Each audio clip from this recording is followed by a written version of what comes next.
მოგესალმებით და ვაგრძელებთ ჩვენ შეხვედრას. ახალ საფეხურებზე ავდივართ, ახალი გაცნობიერება. და ახლა როცა თქვენ ირჩევთ გზას, ახალ გზას, ყოველი უჯრედი, რომელიც თქვენს ირგვლივაა, თქვენი გარემო, ესეც თქვენ ხართ, თქვენი ცნობიერი. როცა თქვენი ცნობიერი იცვლება, გარემოც იცვლება და ყველა ახლობელი ამას გრძნობს.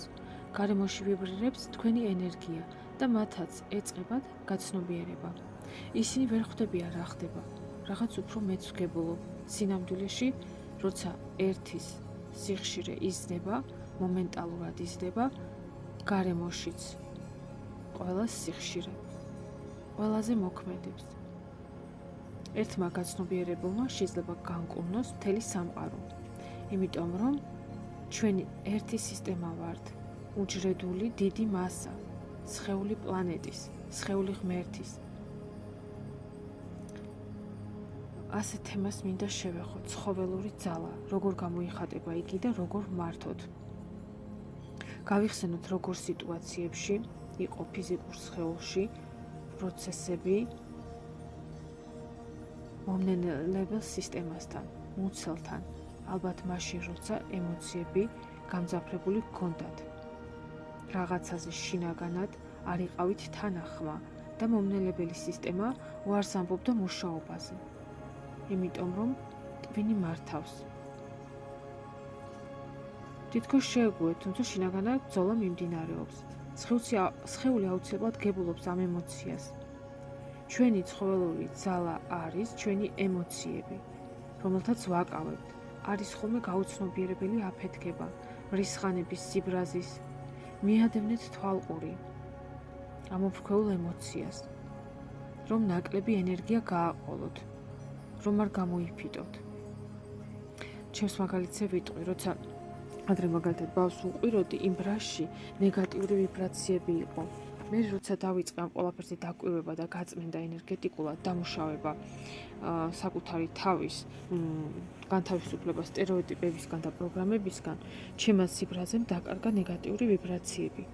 ანუ ის უკვე გულიდან არ მოდის.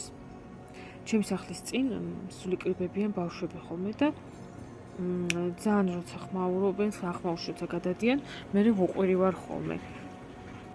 მაინც არ მიდიან, ან წავლენ და ცოტა ხანში ისე უკაბრუნდებიან.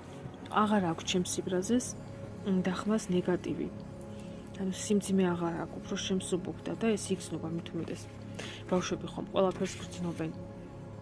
მე შემიძლია ავფეთქდე, გავბრაზდე, თუმცა აღარ ვდებ ემოციებში ენერგიას, არ ვფანტავ. ამ პროცესებს თქვენ თვითონ იგრძნობთ, როცა დაიწყებთ საკუთარ თავზე მუშაობას. დააკვირდით ფიზიკურ სხეულს, ჩვენი ემოციები ასევე დამოკიდებულია კვებაზე, იმაზე თუ როგორ ვიკვებებით. ფაქტიურად ყველა საკვები არის ემოცია. ადამიანი იმდენად ზღუდავს თავის თავს შიშებით, არა, მე იმას ვერ გავაკეთებ, მეშინია. ჯობია წავალ და შევჭამ რამე მწარეს. თქვენი ემოციები ჩანს იმაში, თუ რა საკვებს ირჩევთ. როცა გინდათ მძაფრი ემოციები და არ აძლევთ სხეულს უფლებას ამ ემოციის განცდის, თქვენ იწყებთ ბევრი მწარე საჭმელის ჭამას. ეს უფრო კაცებს აქვთ. მათ სჭირდებათ ეს დიდი ადრენალინი, უნდათ უფრო მეტი სტრესული სიტუაციები, სადაც გრძნობენ თავიანთ კაცრობას. კაცი ეს არის კაცრობის გამოვლინება, ხომ? ანუ მას უნდა, რომ ეს რაღაცა, თქვა, დიდი ადრენალინი ქონდეს.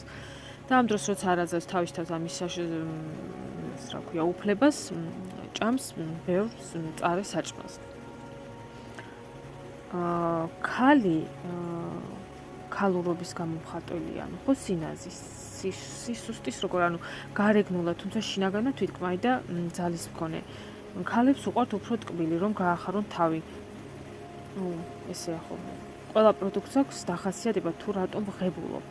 ხანდახან ფერზე გვემართება, მაგალითად ნარინჯისფერი ახალი წელია, ფორთოხალი მანდარინი, სიხარული მზე. ასეთი ხილი გვიმაღლებს ბედნიერების შეგრძნებას. როცა ადამიანი შინაგანად ძალიან შებოჭილია, ის იწყებს ემოციების შევსებას კვებით. ხომ უნდა გაიხსნათ, რომ ვერ ვიხსნებით, სულ თავს ვიკავებთ. ამ დროს პირში ვიტენით საკვებს, ნაირი გემოებით, ფერებით და აქედან ქალებს და პრინციპში კაცებსაც ემატება ზედმეტი წონა. რა არის ზედმეტი წონა? ეს არის ველი, რომელსაც აფართოებ გარეგნულად.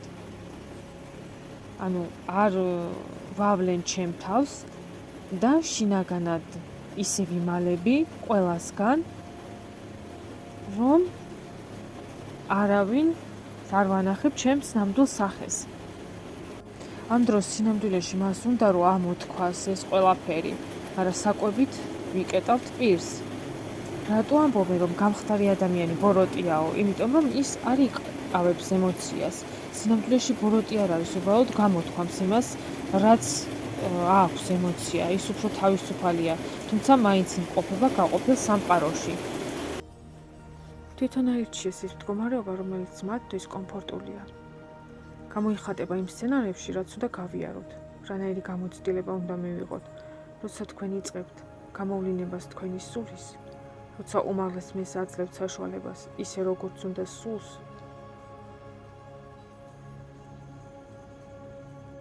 როცა არ მალავს არავისგან, მაშინ ყველა პროცესი ორგანიზმში იწყებს ნორმალურად მუშაობას.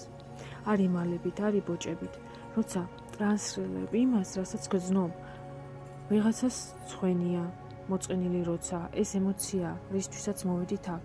მოვედით რომ ვიგრძნოთ ყველა ემოცია, რასაც ვუკრძალავთ თავს, მაინც მოგვიწევს იმის გამოცდა, რომ გამოვცადოთ ის და როცა ბევრს აგროვებ, მერე მიდის დაბალანსება სტრესული სიტუაციებით. და ახლა ესე ამ ეპოქის ცვლილებებში ხდება ყველაფრის გამონთავისუფლება, როცა ყველაფერი გამომჟღავნდება. თქვენ იქნებით შიშველი საკუთარი თავის წინაშე. უბრალოდ მიხვდებით, რომ არაფრის დამალვას აზრი არ აქვს, არავისგან არაფერს არ დამალავთ და თავისთავად პირველ რიგში საკუთარი თავისგან. აი მე ყვები ნელ-ნელა რა სცენარები მქონდა და როგორ მოვედი აქამდე მთელი პროცესები საკუთარი თავის ბოლომდე მიღების. მანამდე იყო შეგრძნება, ანუ სანამ ამ გზაზე უკვე გაცნობიერებულად დავდგებოდი, მანამდე მქონდა შეგრძნება, თითქოს უნდა მოვკვდე. ჩემთას ვეუბნებოდი, რომ მე თუ მოვკვდები, ჩემ შვილს შემოვარდო. ეს იყო წინადგცნობა იმისა, რომ ძველი მეკვდებოდა. უბრალოდ მაშინ არ ვიცოდი რა ხდებოდა, ეს შეგრძნებები რას ნიშნავდა და ინტუიციურად გრძნობდი, რომ რაღაცისთვის ვემზადებოდი. გამოხუცებული არის ის, ვინც გააცნობიერა თავისი გზა სრულიად, ვინც შეერწყა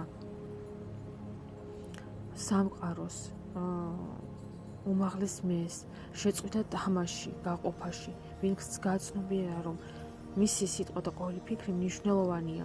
პირველ რიგში ის მოქმედებს მასზე, შემდეგ მთელს დედამიწაზე და მერე მთელს სამყაროზე. გახვიძებული ეს ძალიან პასუხისმგებლიანი ადამიანია, ძლიერი სულია, ძლიერი ბირთვია, რომელიც მართავს არა იმით, რომ აკონტროლებს, არამედ იმით, რომ არ შედის თამაში, ის გამოვიდა და ზევიდან აკვირდება. თქვენი ნება ითამაშებთ თუ დააკვირდებით, თქვენი არჩევანი მნიშვნელოვანია. თუ გინდათ თამაში, ითამაშეთ. თუ გაითამაშეთ უკვე ყველაფერი, გადით დაკვირვებაში და მართეთ თქვენი შემოქმედება. ადამიანის სინამდვილეში ეძებს სიყვარულს. რატომ ჩხუბობს ადამიანი? მაშინ ნაკლებია სიყვარული. სიყვარული ყოველთვის იწყება მეთი. მკურნავთ თქვენს ტაძარს, თქვენს სხეულს, თქვენს მენტალს, აკონტროლებთ სიტყვებს და მაშინ თქვენი სამყარო ძალიან მალე იცვლება. იმ ანალოგიით უკვე, რაც თქვენშია და ის მრავლდება. სამყარო გჩუქნის სიყვარულს, იმიტომ რომ ის შენგან გამოდის და უკან გიბრუნებს. როცა ადამიანი ჩხუბობს, ეს იგი მას სიღრმეში აქვს ტკივილი, რასაც აზიარებს სულში ის აქვს. თუ ადამიანი ცდილობს, რომ შეგიყვანოს დანაშაულის გზნობაში, თითქოს გაქვს რაღაცა დანაშაული, ანუ დანაშაულის გზნობა გაგიჩინოს, მას თვითონ აქვს სულში დანაშაულის გზნობა, რომლის აღიარება არ უნდა. საკუთარი თავის წინაშე, მეგობრების, ნათესავისთვის, ის გრძნობს შინაგანად დანაშაულს. უნდა რომ ყველას გადასცეს ეს თვისება, უნდა მისგან განთავისუფლება, უშლის ხელს, ტრანსრილებს იმას, რაც შიგნით აქვს. როცა ადამიანი ცდილობს გატკინოთ, გაწყენინოთ, მის სულში არის ჭრობა, რომელიც მოუშუშებელია და ყველას აყენებს ტკივილს, იმიტომ რომ არ იცის როგორ იცხოვროს. ჩვენ თუ მას გაუგზავნით სიყვარულს გულიდან, თუნდაც ჩუმად, ვიტყვით, რომ მე შენ მიყვარხარ. შენ კარგი ხარ. კარგი ადამიანი ხარ. მადლობელი ვარ შენი. ჩვენ ხო ყველანი ერთი მთელი ვართ, გადაბმული ვართ ენერგეტიკული ძაფებით ერთმანეთზე.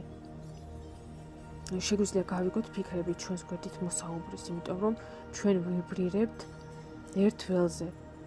თუ ჩვენ გრძნობთ მის მადნის სიყვარულს, ის ადამიანი უბრალოდ მშვიდდება.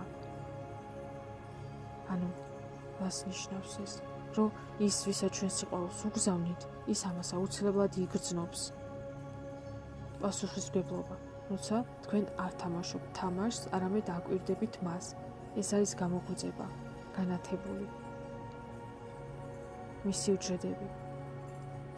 შეერწყა სულს.